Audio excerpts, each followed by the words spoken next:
Well, hello.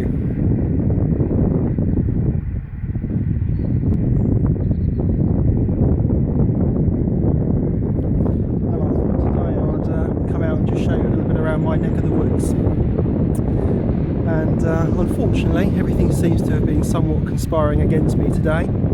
I had a lovely location sketched out down by the water's edge, and it was absolutely swarming with people.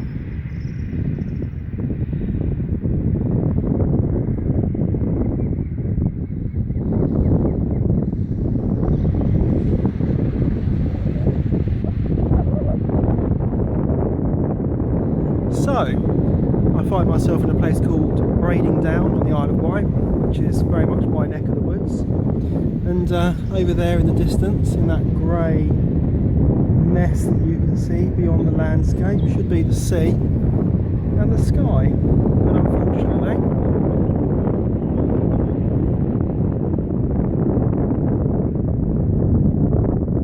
today the two have become one. I have my camcorder all ready to do this recording, and it started to rain, so I'm doing it on my phone, which is hopefully waterproof. Anyway, I'm enjoying a nice bowl currently of Baren H&H Old Dark Fired in a Mr Brog Viking. Now, this is one of only well, I haven't got a great deal of pipes anyway, to be fair, but this is one of only a few bent pipes that I've got, and there's just something about it that spoke to me when I saw it advertised for sale, and I just had to have it. And I have to say, it's actually only the second time I've smoked it, but it's a really nice smoker. It's a pearwood pipe rather than a briar, and I can't really tell the difference, to be honest with you.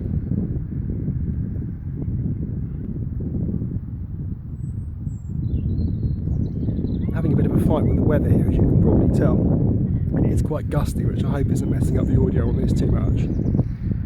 But Baren's H&H Old Dark Fired. Now, I suppose I really should just say at this point that I really am no expert here at all, and I'm certainly not qualified to talk about tobacco with any degree of accuracy whatsoever. But I understand it's a Burley, Virginia and a Kentucky blend. So unlike a lot of what I smoke, there's none of the Latakia or Perique in there. And I have to say, it's been quite an interesting experience smoking this tobacco.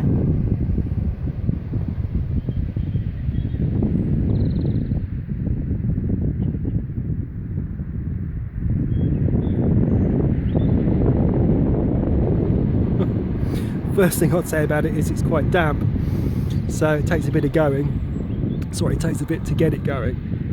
And this is the second time I've smoked it, and the first time I had a bit of a cold and I was a little bit underwhelmed with it, really, to be fair.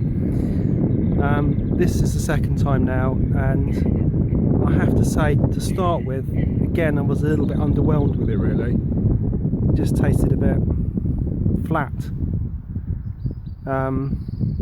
Not unpleasant, just a little bit flat.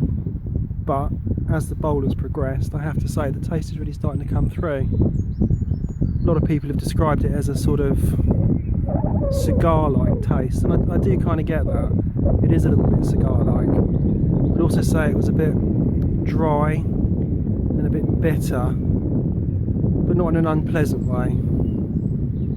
It's nice. Like I say, I can't detect what's what and what's making what happen within this blend, but I have to say, I'm glad I've given it a second shot, and I'm quite surprised at how much the taste of it has changed as this bowl has progressed. And it's gone out, and it's blowing a hooligan up here, so I very much doubt I'll get this going again. But, you know, in for a penny, in for a pound.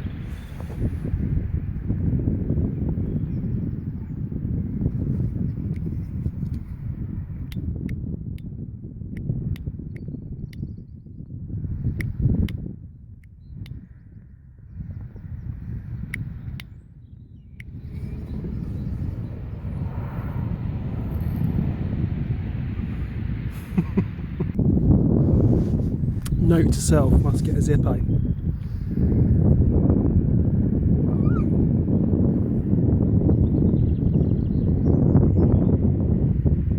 Anyway, just kind of wanted to say hi really and share my thoughts on this particular tobacco.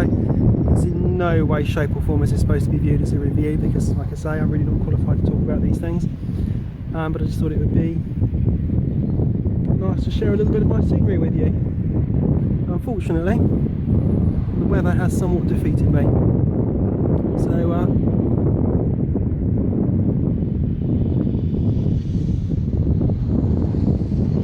that's about it from me.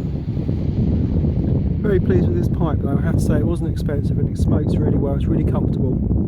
It's a really nice looking pipe, so yeah, Mr Brog gets a bit of a thumbs up from me, in my limited experience. They seem good, very narrow chamber, quite good for flakes, which is what this is. So that's worked really, really well. Anyway, I'll give you some panning shots at the end of this video of this lovely view, which you probably won't be able to make out.